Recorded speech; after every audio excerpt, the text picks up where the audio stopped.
Round one. Fight. Heroes never die. I'm Commander Shepard, and this is my favorite store on the Citadel. I used to be an adventurer like you. Then I took an arrow in the knee. Power, sex, sex, power. They both come down to one thing. Hungry gamers.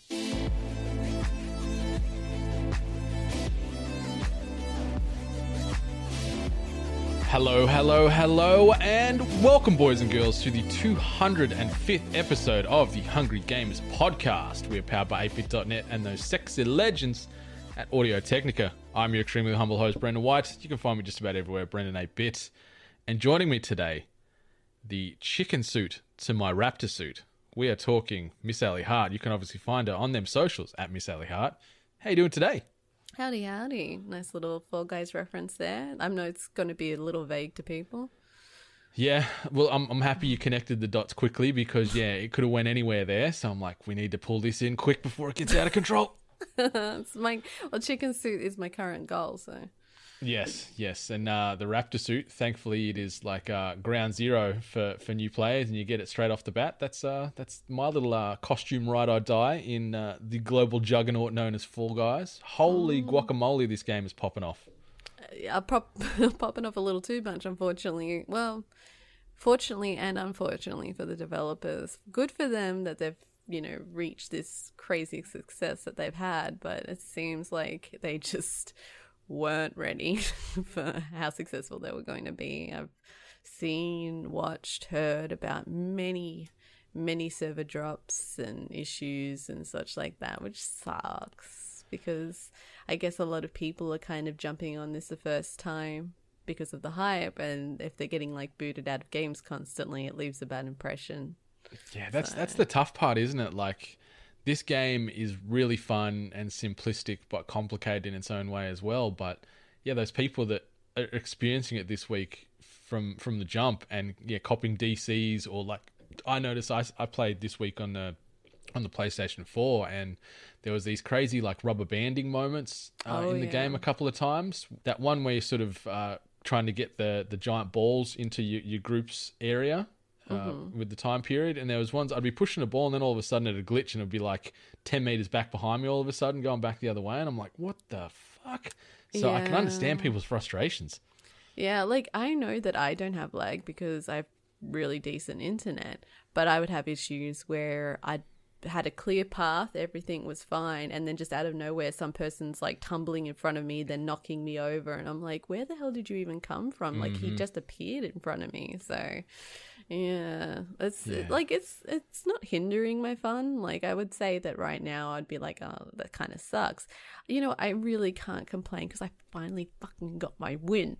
I finally got the crown. Hell yeah, you did. Won. And I mean, this is long after an assist of someone else receiving their crown. Yeah, I full disclosure, played this game for the very first time about 6 days ago now. So last Sunday we were playing in that final beta before full release, and I was fortunate enough to, within the first hour and a half of playing here with my sensei, got the W, and hadn't felt better since. I couldn't believe it too, because I think we were both in that final match. Was it the we grab were. tail one? Yeah. And I actually really suck at that one. I'm not really good at getting away or grabbing people. But I'm glad to see one of us succeeding. I remember watching you running away with the tail, and I'm just like, well, look, I'm not going to be able to do anything. So I was just like pulling people back.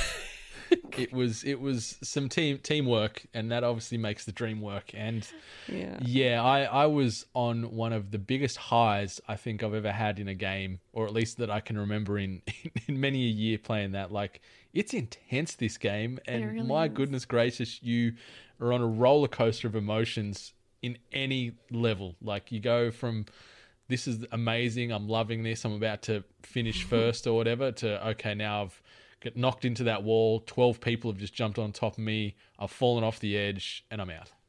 Yeah, like it was good actually experiencing like the whole gameplay with someone that was new like to it, and just like hearing you go from what the hell's going on to I've got this to, you know, fuck this dude, fuck that person. And then, yeah, obviously success. It is a roller coaster of emotion, but it's lots of fun when it works. Yeah, it really does. And it's great that it's obviously available for free for PS Plus owners. So anyone on the old PlayStation 4 bandwagon that's got PS Plus, download it now, get amongst it, get a group of friends together, and yeah, try and race your way to that crown. I haven't got a win on the PlayStation yet. I only played for maybe an hour or hour and a half or something on the PlayStation this week when it released, but yeah, couldn't get the win. And at almost any of the team-based matches, I almost just accepted defeat the second they started, because I just seemed to be squatted up with just a bunch of complete hopeless individuals. Like either they didn't care or they were like AFK, and it was just so soul destroying. Like, I had this theory that if you were on yellow team, just count yourself out. Yellow team is always like really bad for some reason, but in my last few games, especially team games, me and my yellow team destroyed everyone. So I might need to do like, you know, a quick turnaround on that theory. I'm still doubling down on that though. Yellow for me, it's the color of we, and like I'm getting pissed on in every match. It felt like as Team Yellow, like yeah, just no one helping, no teamwork, no cohesion, just getting rolled. I don't know. I have a lot of faith in Yellow, and especially like P, they can be number one. Touché. Perfect. Now, I have experienced a lot of like toxicity, like a lot of people just being shit for the sake of being shit. But only recently I'm experiencing fun, like fun interactions. Like there's a memory game where everyone's out on a platform and, you know, you've got to stand on the right platform with the fruits and everything. Yep. And like because I'm pretty used to this all by now, I just started like reacting, like emoting to people, and I'm starting to get like cute interactions back, and then the person will find me in the next game and we'll run together and we'll like do like little things together. So I'm enjoying that little element for those people who aren't taking it seriously, and like we're not like grabbing each other or anything, we're just like, you know, emoting and kind of like hanging around each other. So yeah, I'm like, actually really enjoying that. Yeah, it's like, hey guy, I recognize you, like, hey, like, and I am seeing like, because I like throwing up the usernames. Yeah, me too. Yeah, you kind of want to see what you're dealing with in some of the Steam names. Oh lordy. But you know, so you can usually see like reoccurring names in your matches. So yeah, I actually enjoy that kind of like social distancing kind of like element to it, that you get to kind of get to know people but not really get to know them because they're there. Yeah, I'm with you. I like those little acknowledgements that you can get game to game, but some of the trolls in this game, my God, that are just being prickly for the sake of it, like grabbing you, knocking you down, jumping on you, whatever it is, like just for no reason. Like especially if you sort of start one of these rounds with a bad run and you're at the back of the pack, that's usually when you're going to get in trouble, because the ones that have realized almost straight away that they're not making it, they're just like, let's just ruin it for whoever's close by. So they'll be grabbing you, smashing you, and oh my God, it makes your blood boil. And I got to say, my most hated level in this game is that stupid seesaw one. I hate that level with an absolute passion. I don't mind that one, but I feel like that one has a lot to do with just luck. Like, it's less about your ability and it is strictly more on luck. And like, yeah, I don't mind that one. It's like the tail game that really bothers me the most. I really hate tail game because I don't know why, but I always feel like someone who was far away from me always grabs my tail. And I'm like, I don't understand. And then I'll be at the same distance and I can't grab anyone's tail. So I have to literally like land on a person and grab their tail. So yeah, some of the grab zones seem to be very inconsistent. I felt that too, where I'm like, yeah, you're not going to get me. And then all of a sudden my tail's gone. I'm like, what? Where the fuck that guy come from? When did that happen? Yeah. That's my biggest pet peeve. But that seesaw level, like, yeah, and unless you're in that very first cluster and you can sort of get a bit of a move on with maybe a small handful of people, if you're in that middle group, you are screwed because there's no teamwork. They're just like, I'm running this way, well, I'm running that way. And then you got a vertical seesaw and you just off the edge. And oh my God. remembered us playing on Sunday and I was on a seesaw. I'm like, come on, science, bitches. Like, figure this out. And then I turned around and you were there. I'm like, come on, Brendan, science. Oh, I just remembered that. That was Yeah, great. it was, but it's such a great little game. Like, and you can already see, the world's hungry for it. Like the servers have been down on and off all day again today with load management and doing some optimization and stuff like that.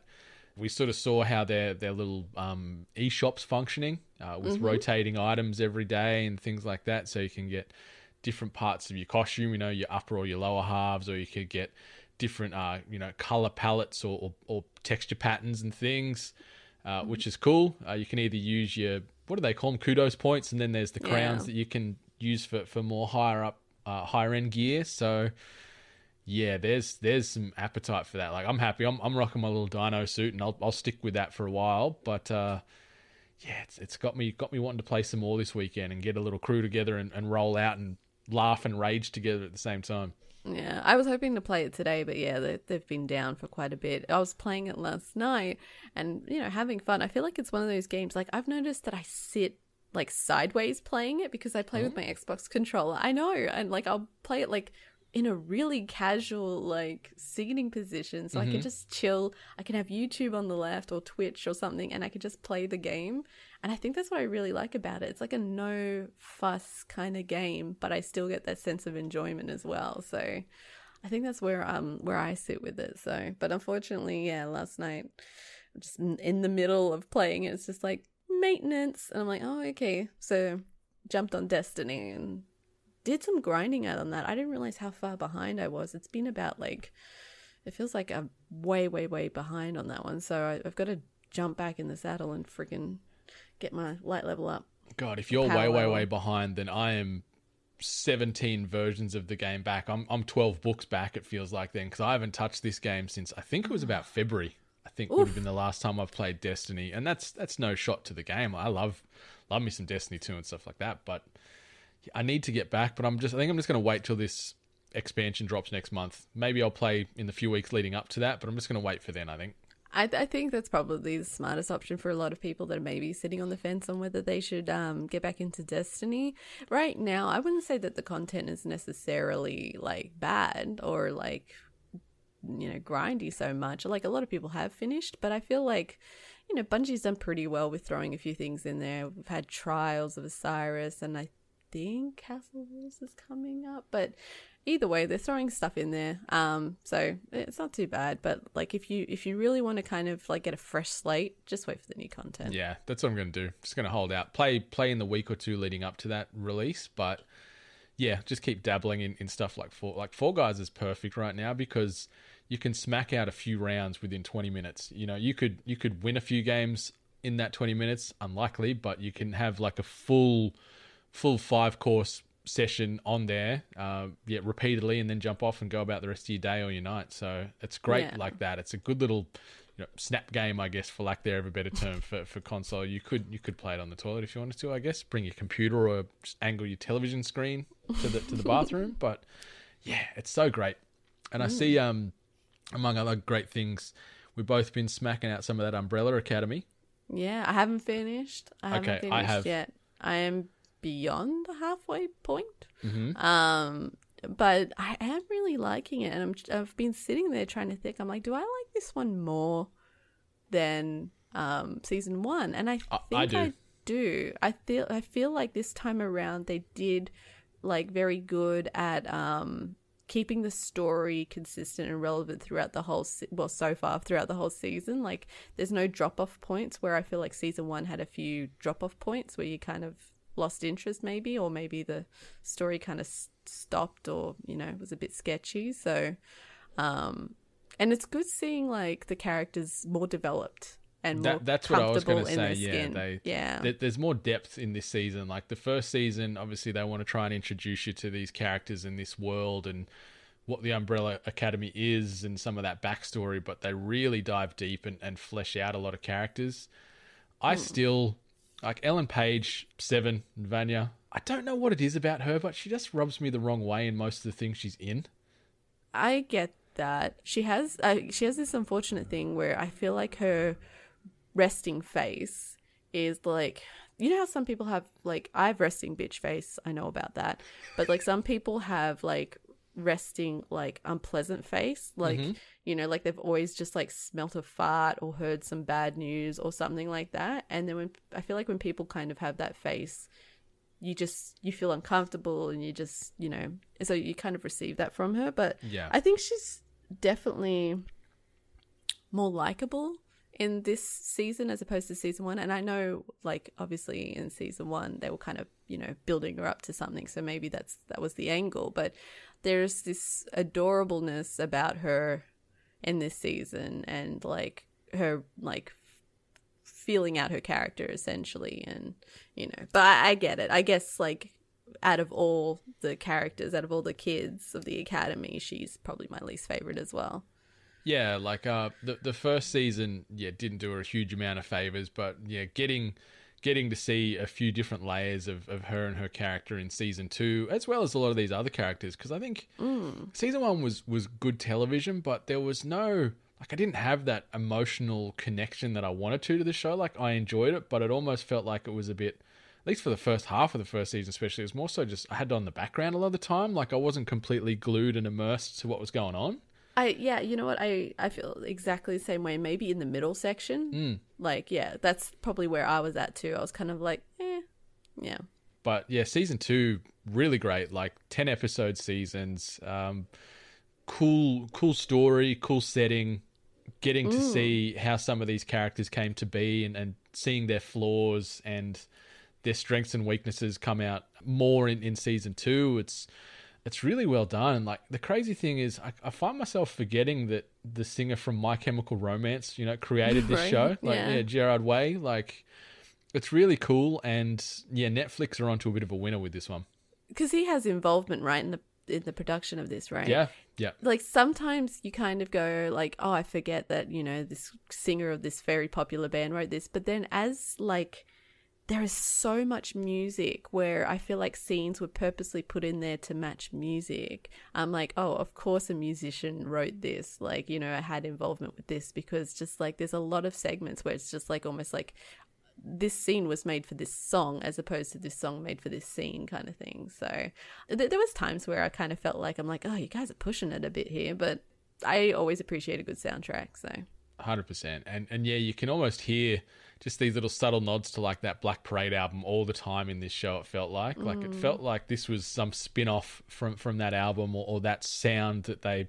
were going for at the end of the My Chem career. So yeah, but it's really good. There's no confirmation yet of a third season. I'm hoping it's going to happen, because it's one of the highest watched television shows on Netflix. So it makes sense that they do a third season, because viewers are hungry for it, and it's just good. Like, it's, you know, everyone's maybe suffering a little bit of superhero fatigue here and there, but this is great. It's that good, like, black comedy, sci-fi superhero lightheartedness, which I think's lacking. Like, a lot of their superhero stuff's getting pretty heavy, and there are some heavy moments in this show, don't get me wrong, but it's just good, easy watching, and the cast is phenomenal. The story's really cool. Like, when you start to dive into what the Umbrella Academy is and how it all fits together, you know, the 43 simultaneous births on the 1st of October and everything like that. Like, it's kind of cool that how they've made this story and these characters, and then translated them to the screen. And yeah, I've been really enjoying it. I binged the season 2 in the span of, like, I don't know, 2-3 days. I think I was just smacking it out. Well, I think like we absolutely set aside like all of Sunday to watch like the first half of it. Well, obviously obvious breaks, and then we've been trying to like keep up, because unfortunately the internet loves spoiling shit. Actually, you know what? Twitter's fine. I'm finding YouTube being the spoiler of shit. Like, I'm getting like recommendations of like, this theory, what does the ending mean? I'm like, fuck off, I haven't finished it yet. Stop using such, you know, detailed thumbnails. Thanks, guys. Appreciate it. So ain't no one. Everyone just looking for them clicks. So yeah. And I'll admit, I went to the internet to sort of hypothesize on theories and sort of see where things could go after I finished the second season. So yeah, once you get there, we can have a powwow about that. But definitely. Yeah, just steer clear, because the internet is ripe with spoilers. Okay, and you know what? I'm going to throw this out there because I knew you were very happy about me jumping on the Hannibal TV show wagon. Also, shout out to Dane, who also started watching it. Yeah. Season 2 might have been the reason why it got cancelled. Full disclosure, wait until you watch season 3. Oh, no. Because, season 2, I got not lost. I was like, what's the point of this? Like, what do you guys... And then it's like we kind of just stopped, and then we kind of then continued on to I felt like I watched 2 different seasons, but nothing happened. I guess it's hard with that show to try and constantly raise the stakes. Yeah, I can see that. Yeah. As far as, how is Hannibal Lecter going to survive this, or how is Will Graham going to learn more about that, or survive this circumstance with the killer? You know what? And that was exactly it. It was that there was this point where it was kind of like, I mean, we're just going back and forth on this idea here. Is anything going to come to fruition? And most of it did not pay off. And then the finale twist or whatever was I already had known that. It was pretty obvious from the start, so I was kind of like, oh, this is it. And then the ending, I was like, I guess because I knew there's a season 3, so I didn't there was some awesome moments in that season, but outweighed by a lot of the dull moments and the lost moments. So it was kind of like, and the fact that you said, oh, get ready for season 3, I'm like, which I've just started. So season 3 is more, it's beautifully shot. The locations are great and things like that. Not going to say where they are because it'll probably lead to some spoilers, but it's still a feast for the senses. But just, I guess, knowing that when they sort of started shooting this season, knowing that they're not going to get renewed, so they had to just try and tie up a lot of loose ends. Shit, that was what I was worried about. So it felt a little rushed. It sucks because it like we've said about it, it's such a beautifully presented TV show. It's very artistic, it's very well made. Once again, amazing cast, and it's just a shame to see obviously at some point they kind of got lost maybe in the vision or where they wanted to take it. So did you know before Mads got signed up, John Cusack was nearly going to be, or Hugh Grant was nearly going to be Hannibal? Oh God, not Hugh Grant. I wouldn't mind, because he's a good actor. He's got some variety in his delivery. And he'd be pretty cool as a bad guy. There's something beautifully menacing about Mads' appearance where you can't read him. The moments where they want you to read him as this charming, charismatic, guy, you get that. But then the second that they split and go, this guy's fucking evil, you go, yeah, I get that. He's able to put essentially both faces on and deceive the audience. Mads did really well with them. Oh, he did phenomenal. And I love in that second season his exchanges with Eddie Izzard in the, he's a great actor. Eddie Izzard doesn't get enough roles. I love him as an actor, and he just needs to be in more stuff. Yeah, and final shout out from season 2, the saber-toothed tiger, the museum stuff, and how a person was presented in that. My goodness, that was some imagery. It was imagery, but then I kind of laughed at it too. I'm like, this is so goofy. And then what followed on afterwards, I couldn't stop laughing. So yeah. I don't know what that says about me. So I'm also sort of been binging something else. It's been out a few years. Have you heard of a show called Killing Eve? It has been recommended to me a lot, so I'm probably going to get one of these things where it's shit after Hannibal.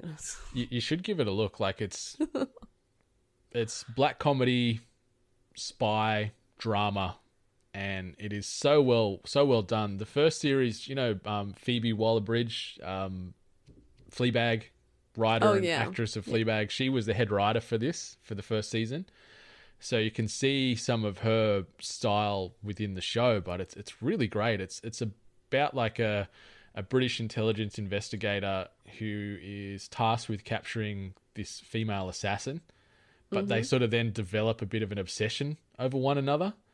Yeah, it's got that actress from one of those medical dramas, right? Yeah, it's got Sandra Oh in it, who was Grey's Anatomy, I think, wasn't it? ER? Was it ER? One of them.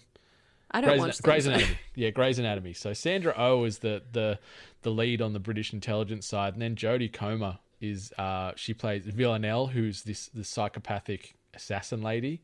But it's really slickly written, and it's really cool to watch, and just where they take the show and like play on this obsession that they develop with one another, this cat and mouse, and mixed in with these light-hearted moments, then mixed in with some pretty hectic killings and violence. Like, it's this crazy juxtaposition. And 8-episode seasons.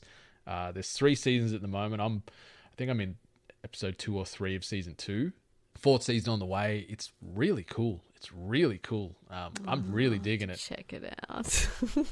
Yeah, it's just different to a lot of things on telly. Like, they've done the assassins and serial killers and stuff, but haven't really played it in this way and delivered it with this kind of tone. Like, the funny moments in it are pretty bloody funny, but then it gets grounded in, this person has just been fucking assassinated. Like, this is not good. Like, it's cool how they make it all work. I just realized, and this is like a good series, and it's like 2 female leads, right? Yeah. Kudos to them. Yeah, and it's like, highly acclaimed, wins a lot of awards, and you can see why. Like, it's a good watch, and the story's great, the acting's great. So check out Killing Eve if anyone else is looking for that. It's on Stan for us Australians. It's probably on plenty of other things around the world too if you're listening to us from abroad. But yeah, Killing Eve, check it out on Stan. Highly recommended. And when you're done checking those out, I recommend subscribing to our Patreon, patreon.com/weare8bit. Early access for episode 8 of the Hungry Game Show will be dropping later this week, which stars none other than Dane Peavy, who is going to be tackling Celeste.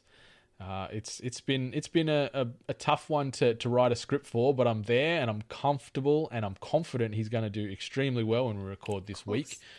So that is available. And also, probably a few days after this episode drops, be sure to keep your eyes and ears peeled to the Hungry Gamers RSS feed, because the next episode of Spoilercast will be on there. And that sees myself, Benny, and Jono covering Ghost of Tsushima, spoiler-free and very spoiler-laden. We recorded that last night, and it's a 2-hour jaunt through the samurai goodness. So it was a bit of a deep dive. Really good episode. Going to get that edited over the weekend and have that probably live maybe Wednesday, Thursday of this week coming up. So yeah, check that out. Anyone that hasn't played it, I think it's about 40 to 50 minutes non-spoiler, and then the final hour is full spoilers. So you can sort of break away after that and then devise your opinions and decide if you want the game from there. But yeah, that's some new content coming out this week.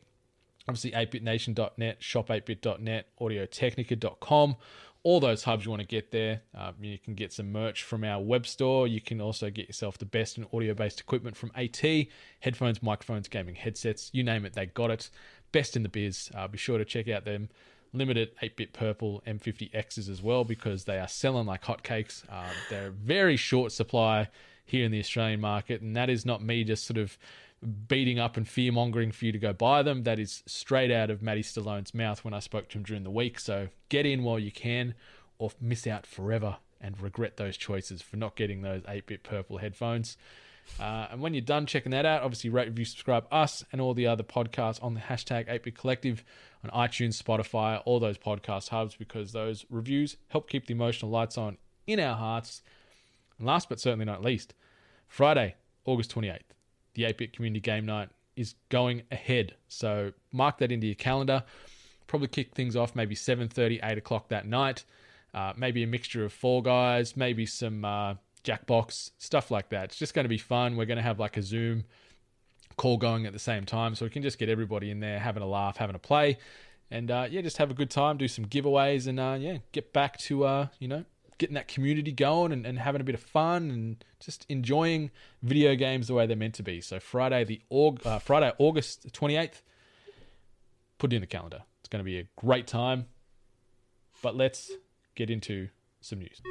This week's news headlines. All right, the first one, a couple of quick hitters. Ninja is back streaming on Twitch, and Dr. Disrespect has commenced streaming on the YouTubes. And the doc says that he still doesn't know why he was banned. It has also been confirmed by sources that he hasn't signed a contract with YouTube. He's just decided to jump on there and stream at his own free will. Mm. Yeah, two of the biggest back in the streaming circle. We knew it was inevitable.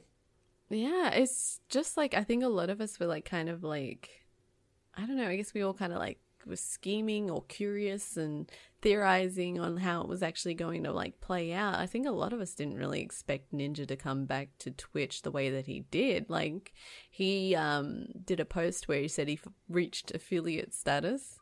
So it looks like they're making him, you know, like they're allowing him on the platform and just allowing him to get to the where he was essentially, but they didn't give him a free handout, give him partnership straight back. And which is a bit of a power play. Well, like it is, but it's also in that exact post, Twitch official Twitter responded back and says nice to see you again, or good to see you again, or something like that. So it seems like they're actually pretty civil, which they might want to be, considering Dr. Disrespect says that he still doesn't know why he's been banned. People are theorizing that he does know. He's just still saying that he's not. But I think a lot of us can like eliminate like speculation that he did something extremely serious, because I don't think he would be out there like kind of streaming and stuff like that if it was really serious. Like, you know, he's not in prison yet. So yeah. Or the prisons are too full with COVID, so he can't go in. Yeah, and it's like, confession, I did actually watch the stream, watched him load it up and everything, and it seems like he kind of just said like, you know, I'm just gonna stream on YouTube, because like he wasn't sure what the rules were. He wasn't sure if he was allowed to show YouTube videos. He kind of was trying to get himself set up, and there was like a few little like issues that he was having, and so it seems like he was kind of getting himself adjusted. But he did, you know, kind of address straight off the bat, like, you know, I still don't know why it got banned. It is a big deal. A big contract is involved, so it's pretty serious. But yeah, that's all I'm going to say on the matter. So I think for sure he'd know, because otherwise he'd have his legal eagles going at Twitch hard, because yeah, he would have signed with them. Like, it was very, very much multi-million dollars as far as the contract that he signed up with them, and just for him to sit idly by and go, I don't know what's happening. Like, you'd be want to know what's happening, where your money's gone, or if you're getting your money. Like, I know I'd be getting legal representation involved, and at the same time, I'd just, in the public, I'd be like, I'm not sure it's ongoing, because yeah, you don't want to put a foot wrong. So I think that's what he's doing. Like, I think for sure he'd know what's going on. I just don't know if you would actually go on like streaming record, like literally on a platform saying like, this is what I know, which is they haven't told it. Like, he said he still doesn't know why he's been banned. They never gave him any warning, anything to be concerned with until the lead up to it. So yeah, and like he did say like, this is very important because it involves a big contract. So maybe there is a little bit of extra, obviously, because there would be a lot of legality involved because contracts. But maybe they've found some like clause in the contract or some loophole where they've said we can ban you without reason for X, Y, and Z, and maybe they're trying to meet in that middle ground to find out what X, Y, and Z is before anyone can say anything. But it's very ballsy for while this is happening for Twitch to be like, "Hey, welcome back, Ninja." Yeah, he's the good son, and Dr. Disrespect is the bad stepson sort of thing. Like, I think they're just like Twitch are doing what they can to get out from under that contract, because I'm assuming it was as I said before, a very hefty sum that he signed on for, and they're probably just getting their ducks in a row to say, because you had these strikes doing these things, we can terminate, we don't owe you any money. And Dr. Disrespect is in the background getting his legal guys to joust and be like, stick it up your ass, give me my millions, I need to fund my players club. Yeah, I gotta give him credit. Like, I've never really watched a Dr. Disrespect stream before. I've only ever seen him playing gameplay. But the whole lead up, like, he streamed yesterday, which was just this like scene, this futuristic scene of his car, parked in a gas station, and it was just music playing with additional little voice clips that he did. And a lot of the voice clips, because it was like meant to be like news on the radio, like a radio presenter, and it was talking smack. Like, it was straight up talking, like, you know, smack. Like, I think one of them was, like, talking about Valorant. Oh, yep. And I think with Valorant, he didn't get access to it when everyone else did.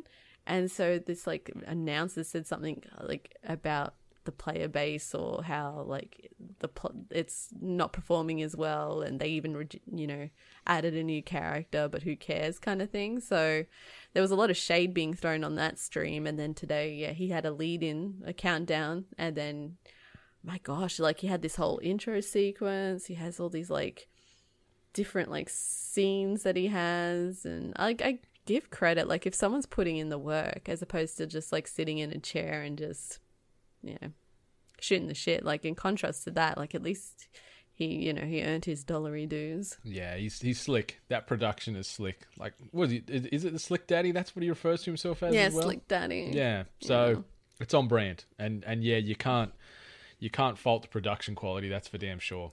No. But can you fault game-based discussion on Twitter? Because I don't know if I'd say no one's surprised, or maybe many people's surprised, but Animal Crossing is the most discussed game on Twitter so far this year for 2020. And in a blog post this week, Twitter shared data about gaming discussion for the first half of the year on their platform, noting that so far there has been over 1 billion, with a B, tweets about gaming in 2020. This is a 71% year-over-year increase in conversation volume, a 46% year-over-year increase in unique authors, and approaching the number of gaming tweets made in 2019 total, which stood at 1.2 billion. By country, Japanese users made the most tweets about gaming, followed by the US, South Korea, Brazil, and Thailand in that order. The most tweeted about games for 2020 so far are as follows: Animal Crossing at number 1, Fate/Grand Order at number 2, Final Fantasy 3, Disney Twisted Wonderland at 4, Fortnite at 5, Ensemble All-Stars at 6, Knives Out at 7, Apex Legends at 8, Identity V or Identity 5 at 9, and then PUBG at 10. So, surprising list. Obviously, the Eastern market with a lot of those games are very Eastern-centric from a player base standpoint, but Animal Crossing, top of the pops. Crazy. I mean, it makes sense. Like, with Animal Crossing, there's, like, the initial release, the initial hype that came with it, and now, like, a lot of people are sharing their islands, they're sharing their designs, they share, like, you know, sometimes they'll announce if someone's leaving their island. Like, there's a whole network that's, you know, kind of connected within it. So I can see how, like, it might not be directly about the game as a game, but just more about, like, content or additional content kind of thing. So I can see why Animal Crossing could have had the upper hand in this. There's a few things in here, though, where I either don't know what it is, or I'm just surprised that it got the, like, PUBG. Well done, guys. Yeah, all those hacker bots in Asia still playing PUBG. Yeah, now they're hacking Twitter and just posting PUBG once every day. Yeah, like, truth be told, I had to look up what the hell that Fate/Grand Order was. It's a free-to-play JRPG available on mobile. It's been out for about 5 years, but it is huge through the Asian space. But yeah, I'd never heard of it. And you know, Disney Twisted Wonderland, never heard of that. Like, you don't think you'd marry them two phrases together, Disney and, like, Twisted. Like, especially when you're thinking Disney characters. Like, I don't really know what that's about. Fortnite, no surprise. Apex was a little bit of a surprise, and then PUBG sneaking in at number 10. But yeah, sort of going full circle to Animal Crossing, it has continued to sell like hotcakes, moving 22.4 million units in less than 4 months' time. That means that more than one third of all Switch owners have a copy of New Horizons in their collection. Oh wow, which is insane. That's a crazy statistic. Okay. Oh, man, that makes me happy. I do feel bad. Actually, I was meant to play the new content this week, so I did forget to do that. But, like, I feel bad that I have fallen off the wagon. I'm actually really nervous to go back to my island, so everyone is going to say, like, where have you been? And I'm going to get really sad. But, like, I'm glad that it's still, like, thriving, and, like, I'm still glad that it did as well as it did, because like I've always said, the dedicated fan base kind of knew what they were getting, like what was coming.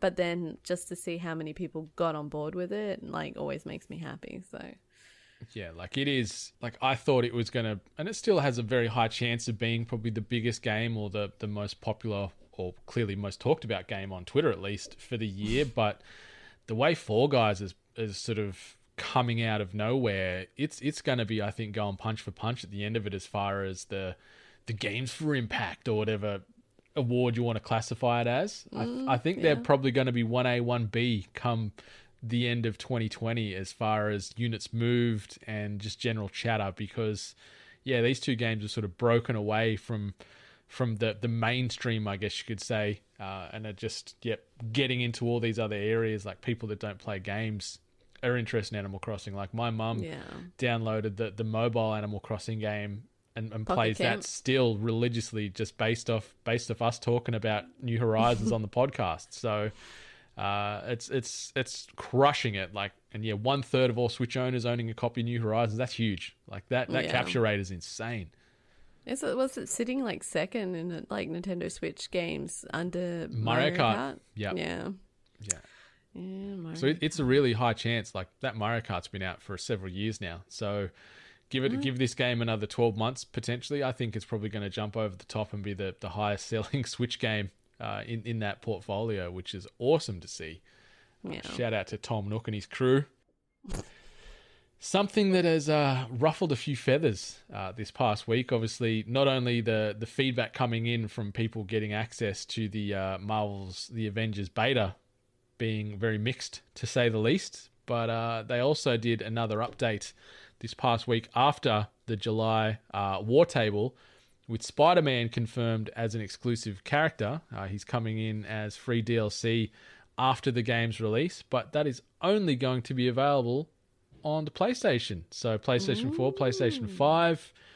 A lot of people have gotten pretty pissy about this. Where do you stand on this one?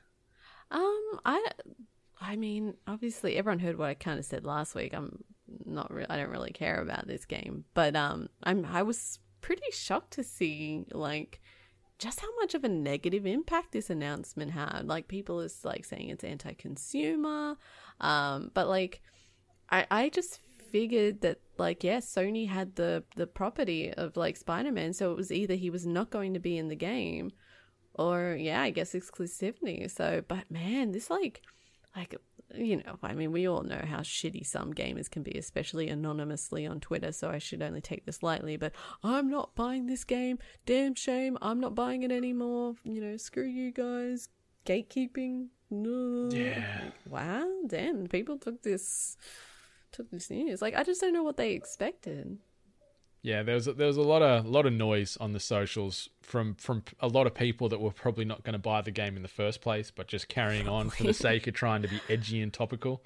Like, it sucks. Yes, like I love Spider-Man, I love that franchise, I love that universe, but knowing that Sony have got this thing under lock and key, like you saw how hard it was for Marvel to get access to the Spider-Man IP to weave it into the Avengers and their universe, like their MCU, and then the games are obviously tied in as an exclusive through Insomniac on the PlayStation 4 and then inevitably the PlayStation 5. So I get why you'd want to keep it under lock and key, because it gives you a feather in the cap that no one else can have. It's a point of difference.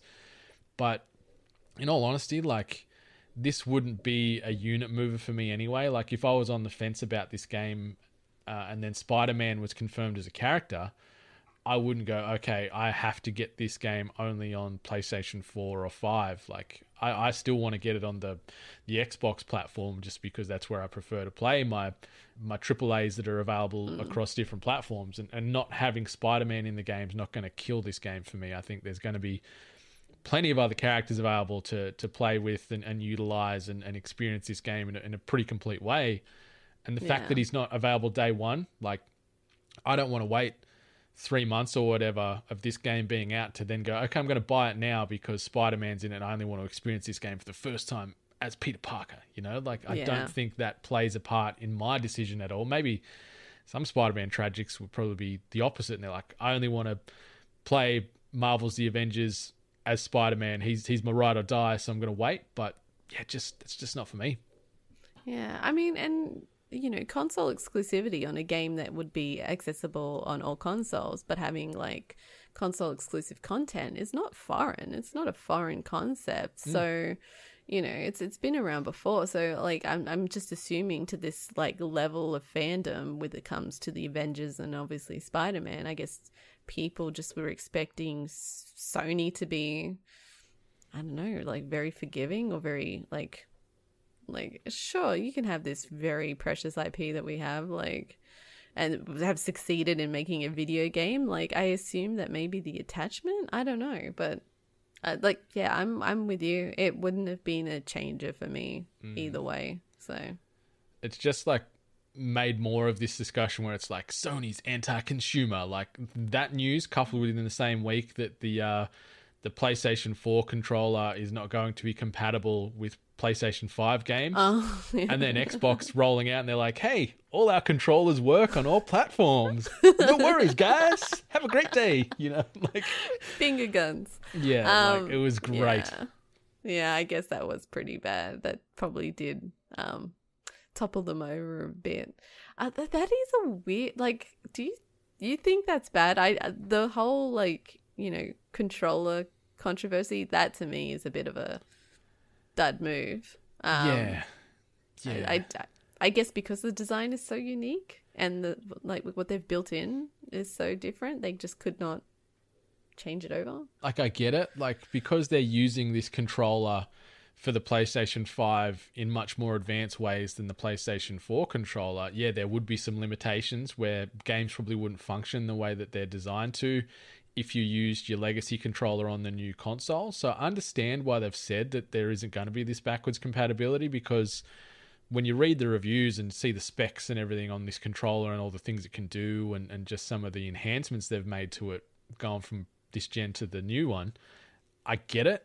But yeah, it's something that they could have obviously done, because you see, yeah, Xbox coming out with them finger guns saying it's easy done. Look, we've confirmed it. All our controllers work. You know, you want to use your old 360 controller, you want to use your Xbox One controller, your Elite controller, the new Xbox Series X controller. They're all going to work. Everybody happy, you know? Like, yeah, you're welcome, PlayStation, for stealing our design. Yeah, exactly. But like, I get it, because there's going to be more tech in the DualSense, and yeah, it'd be hard to get games working with a PlayStation 4 controller that doesn't have those DualSense capabilities. So I understand it, but yeah, it's just another one of these anti-consumer pins on the board that you know, get branded with Sony. This is like also for me like anti-lazy consumer, because I'm the guilty person that never charges my controllers. So it's always nice whenever I have a backup controller that's like charging somewhere else. So this means that I will now need to buy 2 new PlayStation 5 controllers. Where do you stand like on this charging and battery scenario? Where do you stand on that? Because obviously Xbox are very much mainline batteries, or you can buy the little rechargeable packs, where Sony it's all the batteries encased in the controller, and you've got to charge it via micro USB or USB-C with the next range. Like, I've got so many rechargeable batteries around the house, so I'd never really have an issue. Like, if my controller's getting low, I'll just pop the back, chuck some new rechargeables in, and away I go. I am more like, I do prefer being able to just pop a cable in and just let it charge and sit there. I have run into issues where I've had like controllers that like needed batteries, and I don't have batteries in this house. Everything is like USB charged and everything, so it's been my own demise. But I have actually witnessed how a controller that uses batteries have saved certain party mode events. So, you know, I can see the benefits of where a battery powered controller, you know, is beneficial. Yeah, I got no issues either way. Like, each to their own. Like, it makes more sense to, I guess, have it included within the unit, but it's more, I guess, consumer centric, where you can just chuck some AA's out and in on the run to keep things going, as opposed to, shit, where's my charge cable? That's my biggest issue. Like, I always put the cables away, so when I need it, it's like not within immediate reach to plug it in to keep going. Like, all right, I got to go back out there, find this cable, unwind it, plug it in. this house definitely like looks like some kind of weird like futuristic like tentacle monster, because it's just like all these cables are coming out of the walls, out of appliances and everything. So It's video game carrying. Yeah, damn straight. All right, so the last bit of news, which sort of weaves in off the back, I guess, of Spider-Man, and we're talking hopefully, inevitably, Microsoft's exclusively owned studios. We're talking Rocksteady, who fall under the Warner Brothers Interactive banner. Overnight, hot off the press, this tweet popped out just as I was going to sleep. Rocksteady announces Suicide Squad game by Matt Purslow over at IGN. Batman Arkham series developer Rocksteady has announced that it is working on a Suicide Squad game, finally, and will announce further details on August the 22nd as part of DC Fandom, which is DC Comics' digital fan event. The Suicide Squad game was first considered a possibility following the end of Batman Arkham Origins, developed by WB Games Montreal, which featured a post-credit scene in which Deathstroke is asked by Amanda Waller to join the Suicide Squad. In the years since Rocksteady shipped Batman Arkham Knight, there have been rumors suggesting the studio has been working on a Suicide Squad game, but no official word from the development team or publisher WB Games. These rumors arose once again last month, with the suggestion that the game's full name may be Suicide Squad Kill the Justice League. Although the poster art featured in a tweet that was sent just last night by @Rocksteady Games just says Suicide Squad. The logo, however, is arranged as a crosshair over Superman's head, so it certainly looks like the squad have it out for the JL.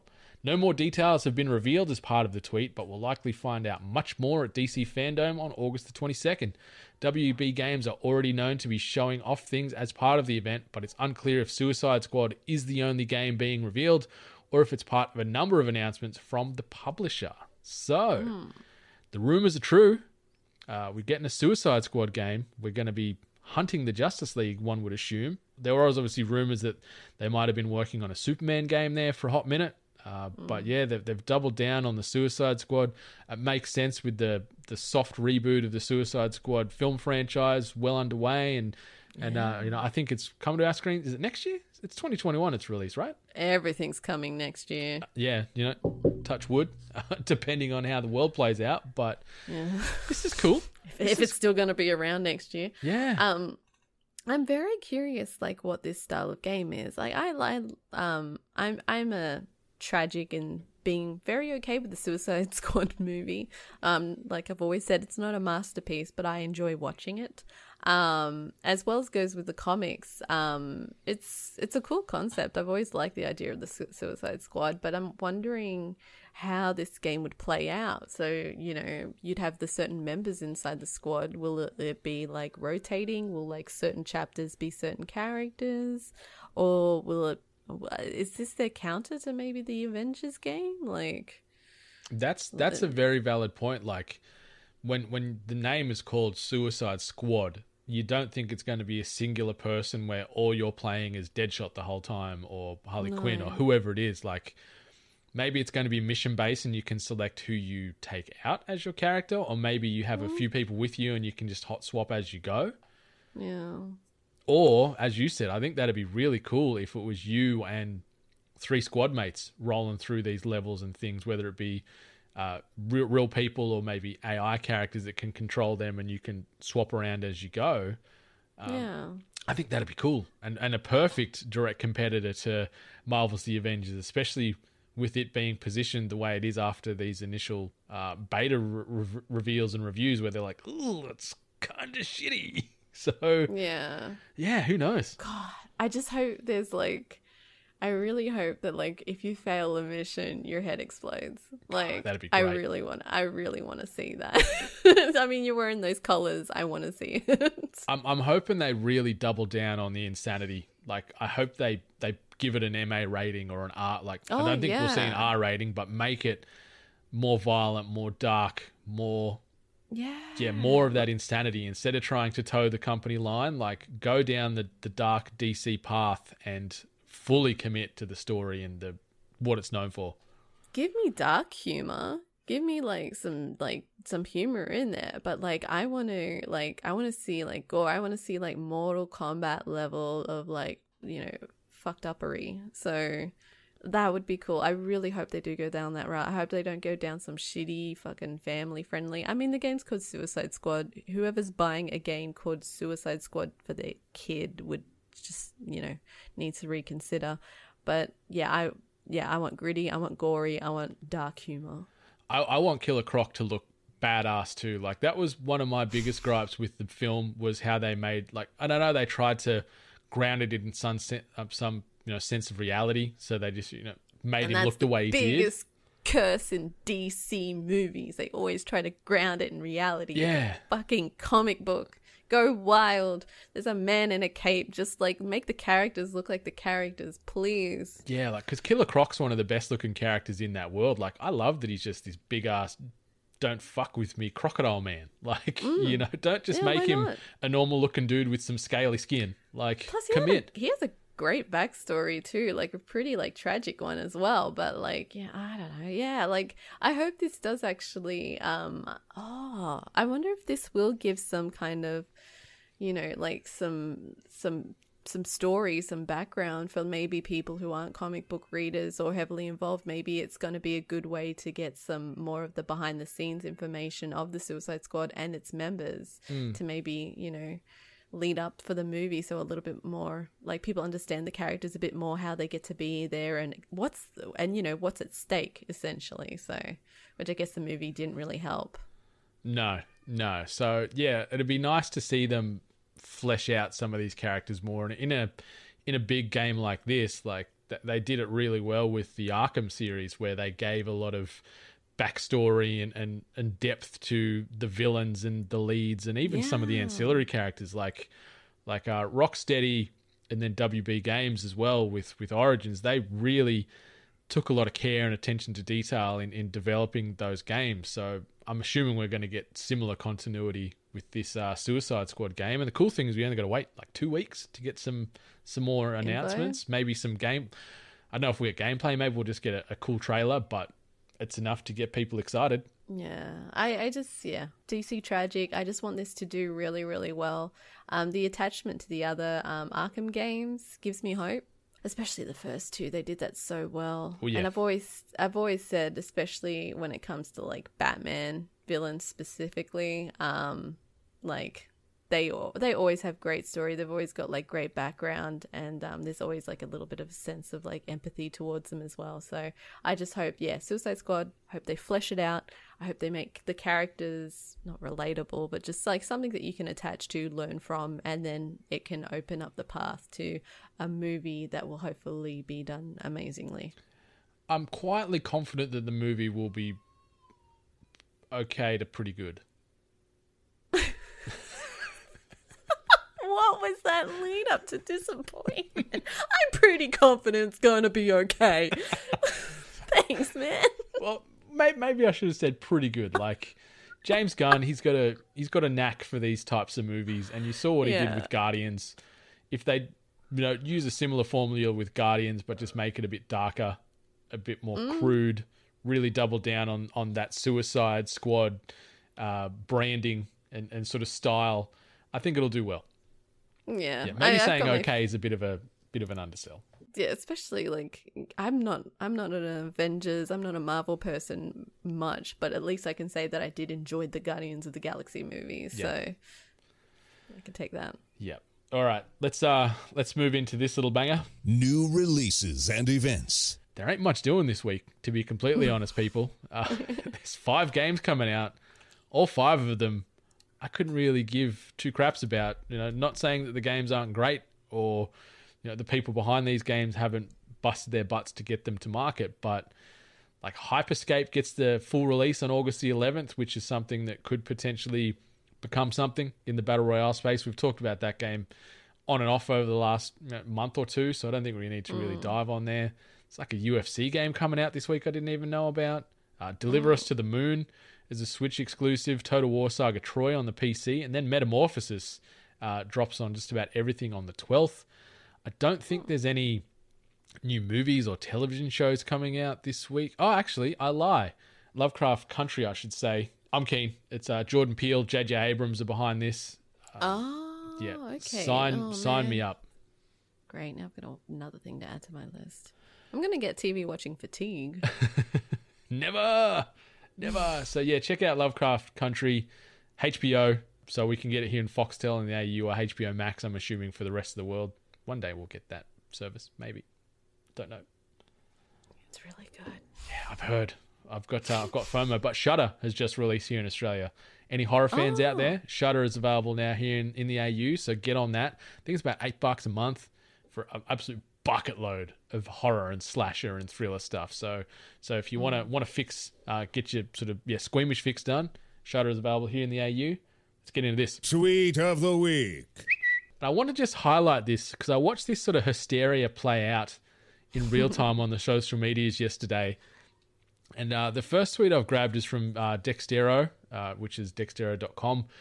And the tweet read, TikTok could be banned in the US by September 20 after the White House issued a new executive order to block the app.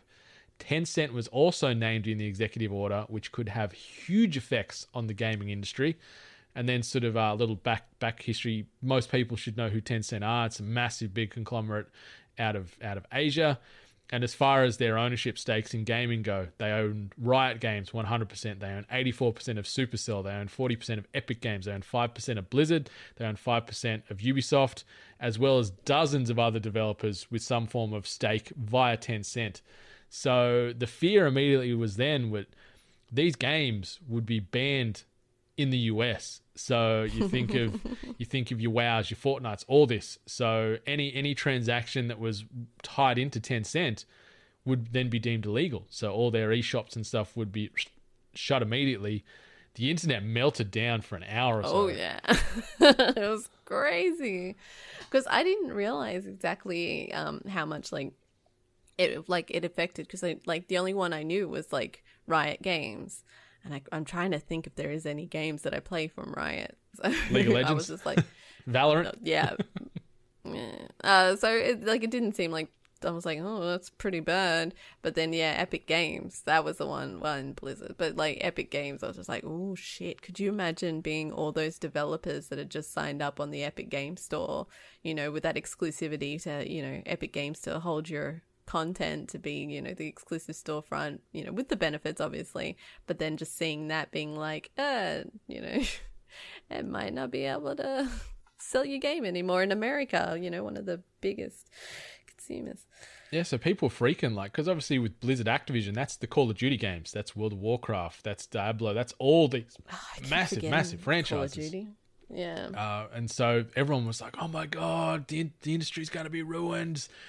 Trump, fuck you, all this stuff. And then there was an update that came out, according to a new White House statement. Game developers owned by Tencent won't be affected by the executive order. Only WeChat will be targeted. So that is obviously the WhatsApp equivalent that is used massively through the Eastern market. It's a chat-based system, call-based system that can then get around paying for telco charges throughout the US. And I think that's one of the biggest things. America are just shitty that they can't get a slice of the pie from WeChat because it's a huge platform.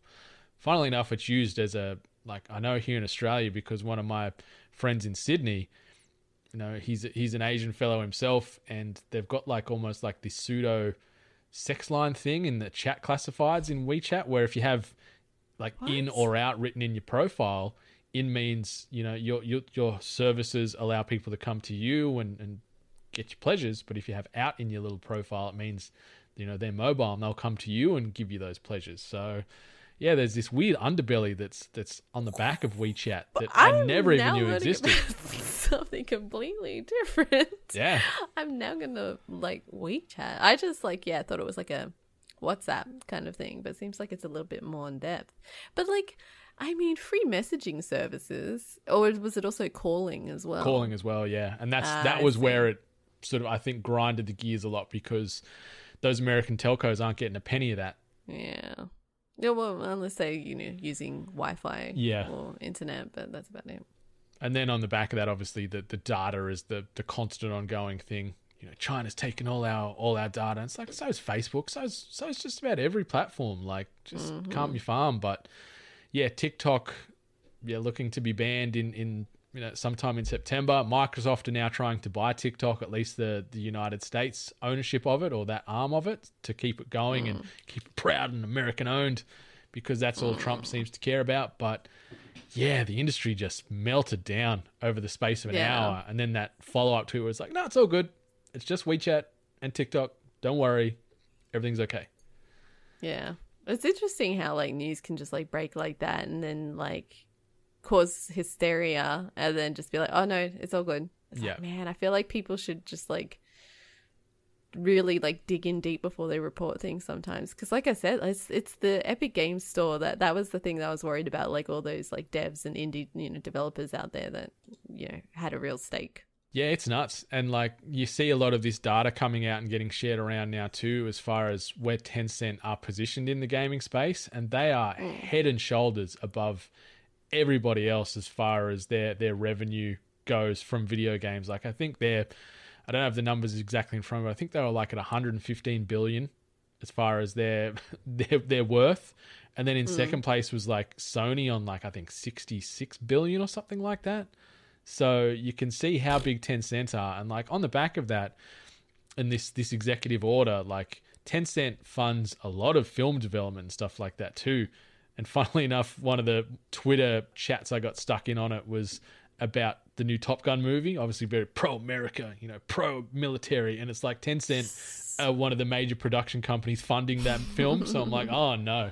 Imagine all the army people up in arms that we don't get to see Maverick again now because of Trump. So it was just like everything that Americans like to be proud of. That's they showing off American pride. It's usually made in China.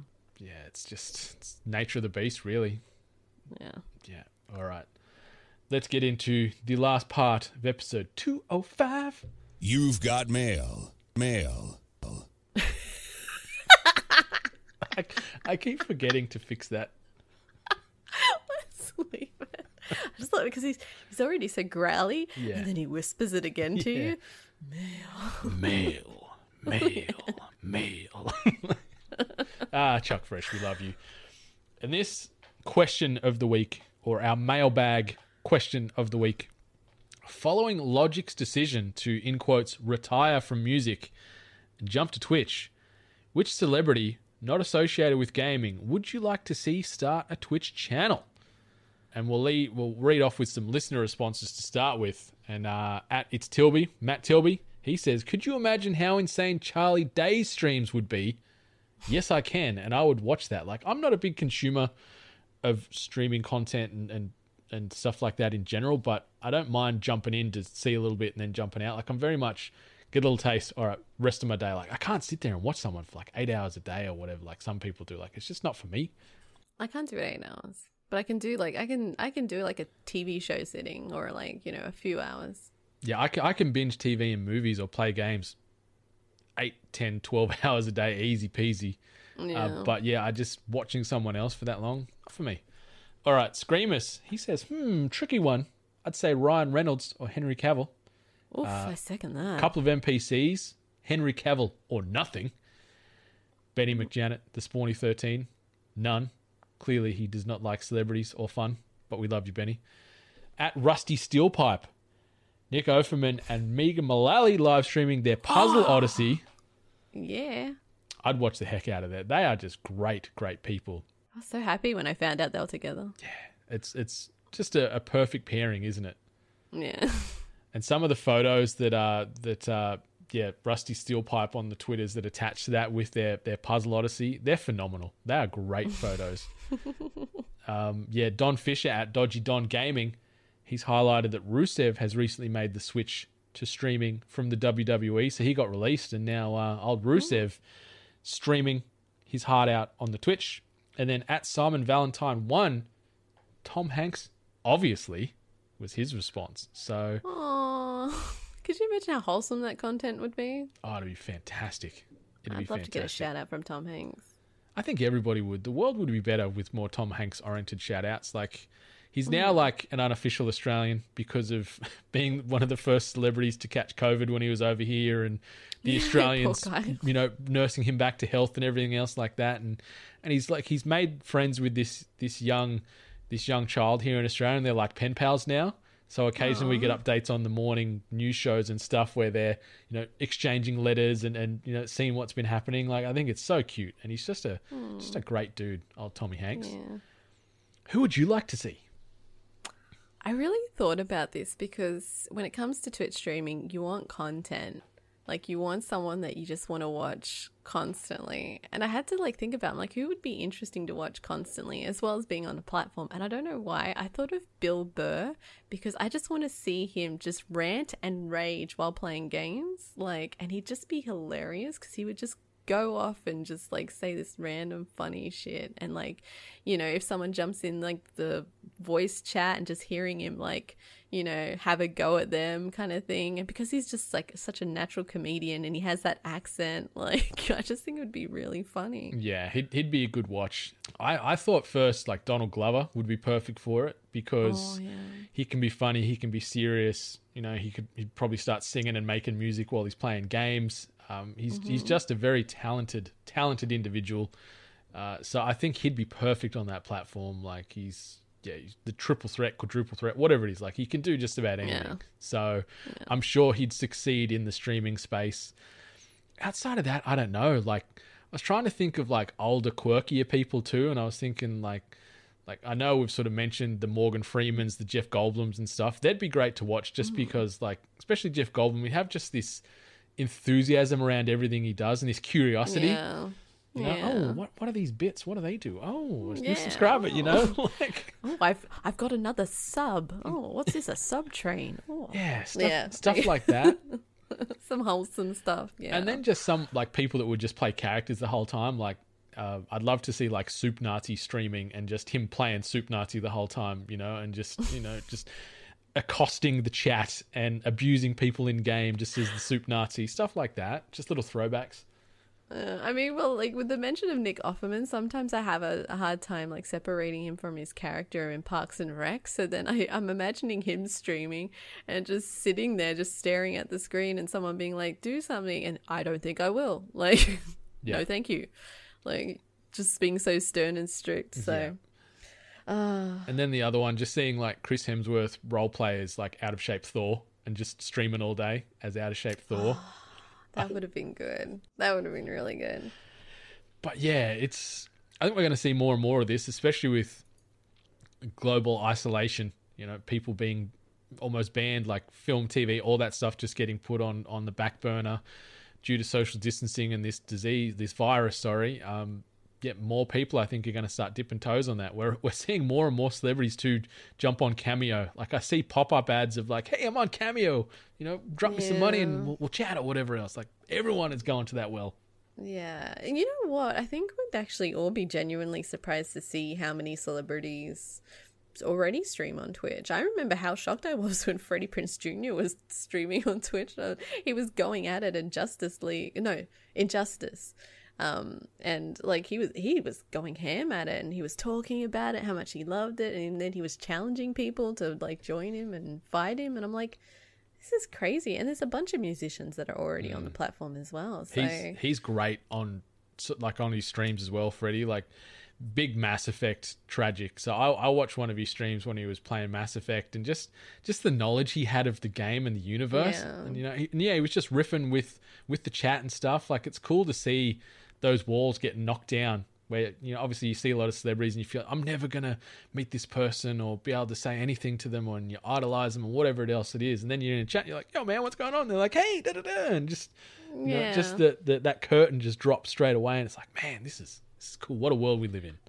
Yeah, I guess it's also that that's kind of level of elitism where we kind of say if that person's famous, then the idea of them not really having much of a personality, I guess, there's kind of a disconnect. And then just seeing them on this platform, bearing their all and just being completely honest and upfront with who they are, and you're just being they're normal. Yeah. They're a normal person. We take them off the pedestal that we put them on in the first place type of thing. Yeah, exactly. Yeah. But yeah, interesting. We'll see what Logic does. That was very sad seeing Logic retire from the rap game, because he's extremely talented. One of the best hip hop or rap artists that I've ever encountered, and love his stuff. His Under Pressure album's still probably my favorite, but yeah, whatever he touches turns to gold, and we'll see what he does on Twitch. So yeah, this has been episode 205 of the Hungry Games podcast. Anything you want to say before we pack this bad boy up? No, but like I've also been listening to Oliver Tree, and that was a wormhole of like following down some interesting music videos and then like some information about who he was. If you know who Oliver Tree is, you probably understand what I mean. If you don't, just look up his music. Am I right in thinking, was he the guy that did the song the other day with Selena Gomez on Animal Talking? No. Okay. No. Way off. Way off. If you may have seen him, like a picture of him, he's like this guy with like a bowl cut and like he's wearing like a 90s kind of like look, and he's always on a scooter. I don't know. It's weird, but like the music's actually not bad. So I'm going to give a song a spin after this and we'll see. Yeah. But yeah, this has been episode 205 of the Hungry Games podcast. Be sure to rate, review, subscribe us on all those podcast platforms. Follow us as a collective at We Are 8-Bit. Follow Miss Ali Hart at Miss Ali Hart, and follow myself at Brendan 8-Bit. But until next week, 8-Bit Nation, we come back at you for the 206th time. Much love. And stay hungry.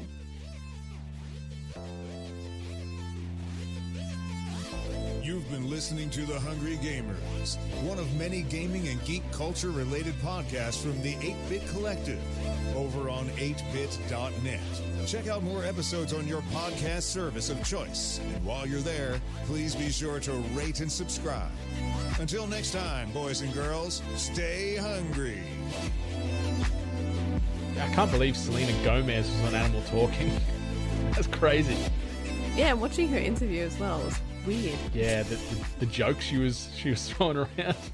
Yeah, and then the emotes.